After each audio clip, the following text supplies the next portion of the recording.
Tinuturuan ni Jesus ang kanyang mga alagad na huwag nasain ang pagiging dakila gaya ng mga hari at mga pinuno ng kanilang panahon na walang iniisip kundi ang pansarili nilang kapakanan at kung paano pa nila malalamangan at mahihigitan ang kanilang kapwa. Bagkus, ninais ni Jesus na sila ay tumulad kagaya sa isang bata. Marahil nagtataka tayo, bakit isang bata? Dahil ang isang bata ay nakahandang matuto.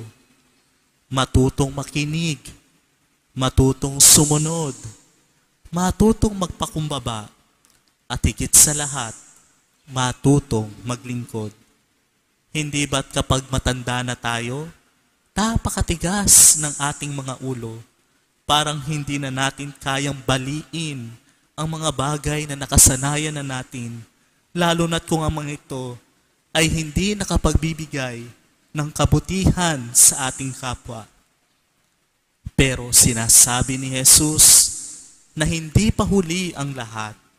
Kahit matanda ka na, pwede pang magbago at magagawa lamang natin ito kapag binuksan natin ang ating puso kagaya sa isang bata.